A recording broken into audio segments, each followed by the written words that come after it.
How would you control a large group of people you don't know anything about? Let me give you a hint. Find the one belief that they all have. Get command of it to the point where you know it better than they do. Prove that only you can help them achieve it. And then trigger their fear response. Finally, everyone will do exact what, when, and how you say it. No questions. Nothing. And it's actually pretty common. The government used it. Nazis used it. Even the Salem witch trials adopted it. It's as if there is a one-size-fits-all answer. In fact, this is precisely how Japan's most vicious cult carried out its mission. Shoko Asahara, like every other cult leader before and after him, wasn't just a regular street guy who showed people magic here and there and got them to believe in his divine teachings. He was a bit of a genius when it came to this. He came from poverty and realized what it was like to feel helpless in this world.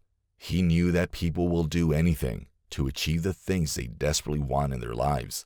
So the man who started with a yoga class went on to study Hinduism, Buddhism, and even Christianity in order to convince 3 different groups of people that he was a risen God or the Divine One. And if that wasn't easy enough, he didn't skip out on anime, sci-fi, and other stuff. But his motivation behind it all was much darker than just creating his own religion in this world. It was to create a terrorist group so big and publicly supportive that even government will agree on its every demand. So he came up with his alleged Doomsday call. He basically told people that the end of the world was near and that only his followers would be left alive. But that was something that any reasonable person may question.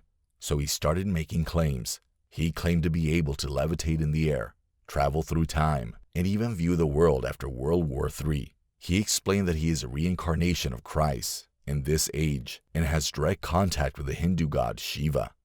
When people began to believe his statements, he decided to take it one step farther. He explained how they can burn off their bad karma and get the enlightenment they so desperately desired by drinking his blood or bathwater.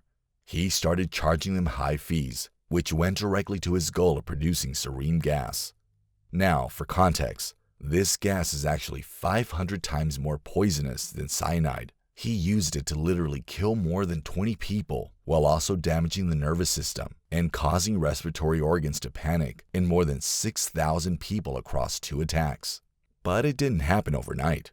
It all began on June 27, 1994, when Aum Shinrikyo first released the gas in Matsumoto, Japan, in order to learn about its impact.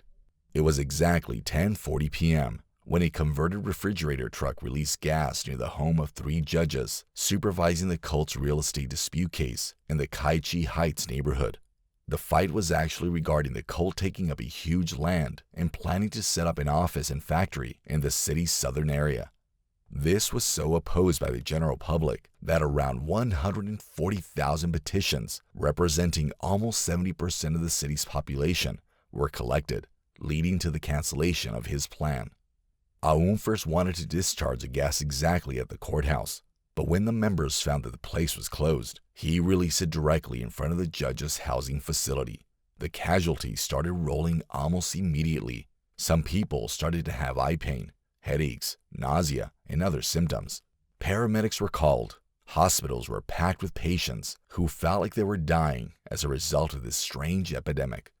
In total, 274 patients received medical care. Then there were other 5 people who died within their houses, while 2 passed away in the hospital itself. But it's not just people who were hurt. In fact, anything within 150 meters of the explosion was injured. Following the attack, many birds, dogs, and animals were found dead in this area. Even the trees withered, and their leaves changed their colors. When government officials investigated, they found that the nerve agent Sarin was used in the attack. But it wasn't as simple as raising their voices and making an arrest. You see, in August 1989, the Tokyo Metropolitan Government officially recognized Aum as a lawful religious organization. This meant that taking the money and placing it somewhere fishy while keeping things neat in front of the officials wasn't such a big deal anymore for the cult. But then came the day when everything went wrong. Following the first attack, Aum released the gas on March 20th, 1995, about 7 a.m. 5 passengers boarded trains from the Chiyoda, Hibiya, and Marunouchi lines. all of which were converging at Kasumigaseki Station. These people had the gas in plastic packets wrapped in newspapers. They carried it in with them very carefully until 8 p.m. when they kept it near their feet and started poking these pouches with the pointed tips of their umbrellas until the plastic bags were pierced, at which point they just left the train at the next stop. The gas instantly started to affect those seated nearby, killing 14 people and seriously injuring another 50. But that was only the beginning. As soon as the gas began to influence people, it led them to vomit, experience respiratory problems, and suffer permanent nerve damage. More than 1,000 people experienced temporary visual difficulties. Everyone began running to the emergency hospitals. The experts at hospitals like St. Luke's International Hospital first had no idea what to treat patients with. Then the facilities started getting jammed with people with no hope at all. People were experiencing symptoms like respiratory failure, foaming at their mouths, and overwhelming anxiety of what they would face next after seeing those around them react as if they were all dying in this apocalypse. On one hand, where people were leaving from the trains, Kazumasa Takahashi, the station master, had no idea of what was happening over there. Later seen in the recordings, he carried the bag of sarin using his hands and then wiping the floor with a newspaper. While doing so, he kneeled over and started to face his death slowly and painfully. Even when his wife and he arrived at the hospital, his corpse was already cold, and the staff could not do anything to save him. People in Japan ignored what would happen inside his cult at first, but when crimes were finally uncovered, it caused a massive outbreak, leading the government to end the cult and arrest the leader, as well as all of its subordinates. Yet, it was not only those who were exposed to gas that were rescued from the terrorism. In fact, the followers were much more involved in this incident than you might think. This religious cult, which marketed itself as the ultimate truth, began to promote itself as a religion for the elite that everyone wanted their hands on.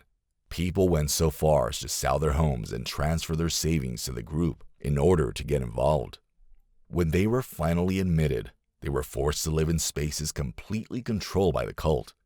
They used to live in these confinement and solitary cells, where they were manipulated, brainwashed, and even punished.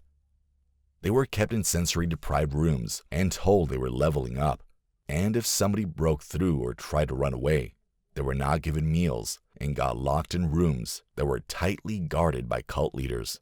Even about 100 children were taken from their families and forced to live in separate spaces, stopped from attending school, and were brainwashed so blindly follow Aum. But one train attack changed everything. When the government finally linked the chemical back to the cult, they discovered that his followers were more than just regular people trying to fit into a new society where they could find the acceptance they never had felt before. The truth was that this cult has members like Masami Tishiya, a trained chemist with a master's degree who essentially believed in Aum's statements about killing non-believers. He helped Aum by making the deadly nerve-damaging toxins, spraying them over the city, finally achieving a breakthrough with Sarin and laying out the plan.